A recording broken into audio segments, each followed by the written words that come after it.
क्या आप जानते हो कि कंतारा मूवी जो आपने देखी वह तो सिर्फ एक शुरुआत थी। असली कहानी जिसका आप बेसब्री से इंतजार कर रहे हो वो तो कुछ ज्यादा गहरी, रहस्यमय और चौंका देने वाली है। जी हाँ, जहाँ इंसान, देवता और जंगल का इतना अटूट संबंध कि आपके रोंगटे खड़े हो जाएंगे। तो चलते हैं उस यात्रा की तरफ जहाँ पेड़ पौधे पत्थर की कहानियां हैं, उनकी एक कहानी है। कंतारा चैप्टर 1 सिर्फ एक अंत था, शुरुआत नहीं। कंतारा चैप्टर 1 हजारों साल पुरानी सच्चाई का सिर्फ एक टुकड़ा है, शुरुआत नहीं। कंतारा चैप्टर 1 हमें उस अतीत में ले जाएगा जहां से सब कुछ शुरू हुआ। वो वह समय था जब देवता धरती पर प्रवेश करते थे और उनके नियम से इंसान अपना भाग्य तय करते थे। और एक जंगल के लिए, आप जान के जरा शौक हो जाओगे, एक जंगल के लिए उस समय इंसान अपनी जान तक कुर्बान कर देते थे और अपनी जमीन को अपनी आत्मा से ज्यादा पवित्र मानते थे। आपको इन सभी सवालों के जवाब मिल जाएंगे और आप इस रहस्यमय दुनिया का हिस्सा बन जाओगे जो सिर्फ लोक कथाओं में सिमटी हुई थी, जहां जंगल और इंसान का इतना अटूट बंधन था कि यह वह युग था कि जब पंजुरली और गुलिंगा जैसे देवताओं की उत्पत्ति हुई। लेकिन सवाल यह है कि ये देवता कौन थे और क्यों वे ये धरती पर आए। पंजुरली देवता और गुलिंगा देवता, आखिर इनमें डिफरेंट क्या है? तो एक का जन्म प्रेम से हुआ, दूसरे का जन्म दिव्य क्रोध का अवतार था।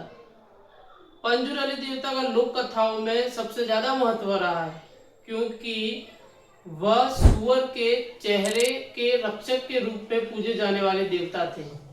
जी हाँ, वह केवल गांव और जंगल की रक्षा नहीं करते थे बल्कि फसलें, जमीन और उन श्रद्धालुओं परिवारों की ढाल बनकर रक्षा करते थे।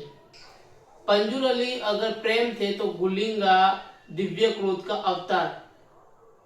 गुलिंगा देवता बुराई को, एक ऐसी शक्ति थी कि जो बुराई को जड़ से खत्म कर दे। लेकिन सवाल यह है कि क्या सचमुच देवता थे या सिर्फ कहानियों में थे? क्या सचमुच देवता धरती पर आते थे और गांव के लोगों को गांव की समस्या बताते थे? और कैसे अपने गांव की समस्या बताते थे? कैसे उन ग्रामीण लोगों को उनके परिवार, फसलें और उनके जंगल की समस्या बताने में मदद करते थे। बात करते हैं पहले पॉइंट पे कि देवता कैसे आते थे और देवता आते थे तो उसको क्या कहा जाता था। तो बात करते हैं पहले देवता कैसे आते थे। तो एक ऐसा अनुष्ठान, ऐसी शक्ति जिसको भूत कोला कहा जाता था। भूत कोला का मतलब कि देवताओं का आह्वान करना, देवताओं को बुलाना। अब ये देवता कैसे आते थे? तो एक व्यक्ति होता था जो ऐसा साहस करता था कि उसके अंदर देवता आते थे और वह गांव की समस्या को गांव के लोगों को बताते थे और वह जवाब आखिरी रहता था। उसके बाद कोई भी उसके जवाब पे टिप्पणियां नहीं होती थी। उनको, अगर उन्होंने, देवताओं ने, जो इंसान के अंदर देवता आए और देवताओं ने कहा कि यह चीज ऐसी है, तो वो सिर्फ लास्ट और आखिरी पॉइंट हो जाता था। लेकिन कहानी यहाँ पर खत्म नहीं होती।